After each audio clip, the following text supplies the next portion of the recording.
le fonctionnement de la cellule non chlorophyllienne. On va traiter maintenant dans ce petit 2 le fonctionnement de la cellule chlorophyllienne. Avec le même plan que précédemment, tout d'abord, en petit a, quels sont les besoins nutritifs d'une cellule qui contient de la chlorophylle. Et en somme, comment est-ce que cette cellule, la cellule chlorophyllienne, arrive-t-elle à couvrir ses besoins nutritifs? Voici une petite expérience. Donc on a mis dans... alors, petite précision, on va vous donner le contenu des différents milieux A, B et C. Et ce que l'on a constaté, c'est qu'après 6 jours de culture, eh bien, l'observation microscopique des eugènes, alors les eugènes sont des algues vertes unicellulaires, eh bien on constate que ces algues vertes unicellulaires, dans le ballon B, sont moins riches en chloroplastes. Le chloroplaste, c'est l'organite intracellulaire qui contient la chlorophylle. Eh bien, on constate que les eugènes du ballon B ont moins de chloroplastes que les eugènes des ballons A. Ah, il y a une erreur, c'est des ballons A et C, et non pas A et B. On n'a qu'à regarder sur la photo, en effet, après 6 jours de culture, le ballon le plus pâle, c'est le B, il est carrément transparent. Le plus coloré, c'est le A, le plus vert. Et le ballon C est également vert, mais un petit peu moins intense que le ballon. Donc, quels étaient les milieux de culture? Alors, la culture A contient un milieu nutritif minéral en présence de lumière. La température, on verra que je l'indique, mais c'est pour préciser qu'elle ne varie pas, c'est la température ambiante, ce n'est pas un paramètre que l'on a fait varier. La culture B a été réalisée dans un milieu également minéral, mais cette fois-ci à l'obscurité. Tandis que la culture C a été réalisée à la lumière, mais par contre on a fourni une eau qui était déminéralisée, c'est-à-dire qui ne contenait pas de minéraux. Donc, on en arrive à la conclusion, après cette expérience, qu'un organisme qu'on dit autotrophe, c'est l'opposé de hétérotrophe, un organisme autotrophe, contrairement à l'organisme hétérotrophe, est capable de fabriquer ses propres matières organiques à partir de matières minérales. Alors je vous donne un exemple, le CO2 comme source de carbone. Alors ça j'y tiens. Cela ne peut se produire qu'en présence de lumière, donc on va lire la phrase en entier.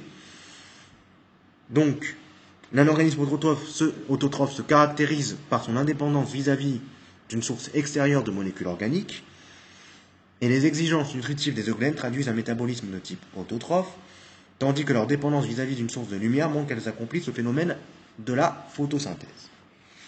Ce qu'il y a à retenir là-dedans par rapport à l'expérience qui a été menée. Les organismes chlorophylliens sont capables de ne pas n'utilisent pas d'autres êtres vivants pour se nourrir, d'autres matières produites par les êtres vivants pour se nourrir.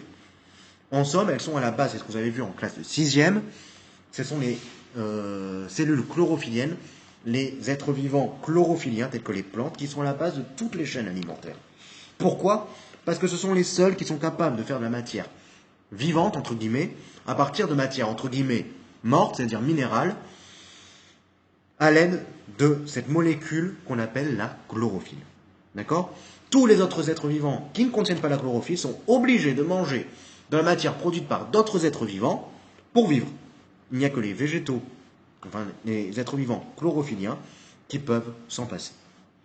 Cependant, ce qu'il y a à remarquer, c'est que parmi la matière minérale, enfin parmi ce qui est important, lorsqu'on refait référence à l'expérience que vous avez sous les yeux, ce qui est important, c'est la lumière. S'il n'y a pas de lumière, il ne peut pas y avoir photosynthèse. D'accord? Et s'il n'y a pas photosynthèse, il ne peut pas y avoir utilisation de la matière minérale pour faire la matière organique. Donc, première chose, le plus important, c'est la lumière. Comment on le sait? Eh bien, même lorsque l'on ne donne pas de matière minérale aux eugènes, ce qui est le cas du ballon C, la photosynthèse peut avoir lieu. Pourquoi elle peut avoir lieu?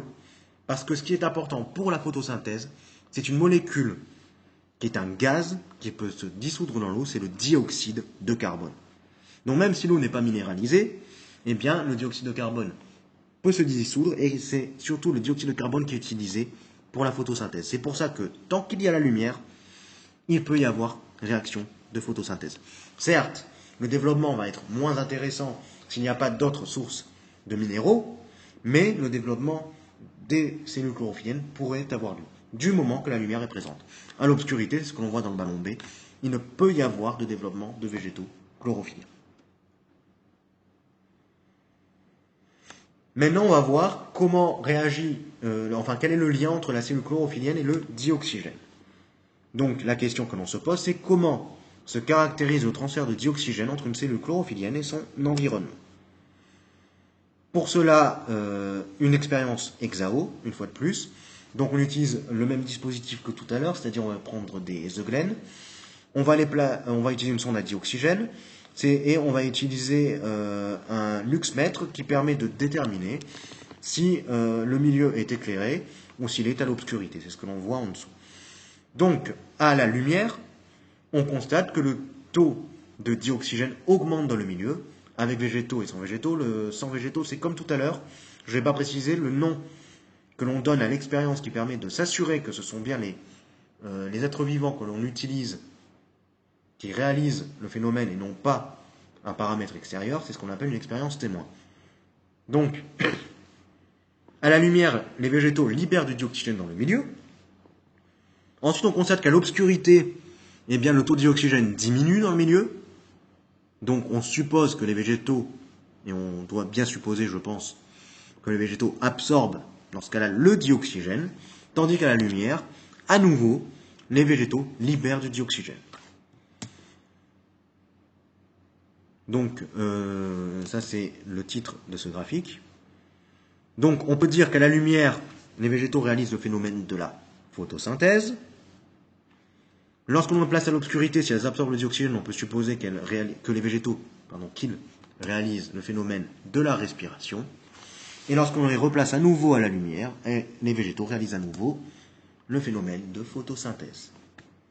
Cependant, ce qu'il est à retenir, c'est ce que je viens de dire, c'est que les transferts de dioxygène traduisent respectivement les phénomènes de photosynthèse et de respiration. Mais ce que l'on peut mesurer avec notre sonde à dioxygène, ce n'est pas la photosynthèse. Non. C'est la photosynthèse plus la respiration.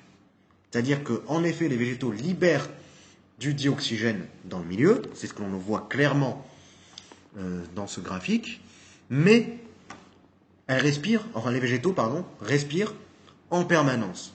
S'ils respirent en permanence, cela veut dire que même lorsqu'ils sont à la lumière et qu'ils font la photosynthèse, ils récupèrent une partie du dioxygène. Donc en réalité, la respiration s'effectue également à la lumière, mais l'ampleur du dégagement lié à la photosynthèse l'emporte sur celle de l'absorption liée à la respiration. Maintenant, en petit c, on va voir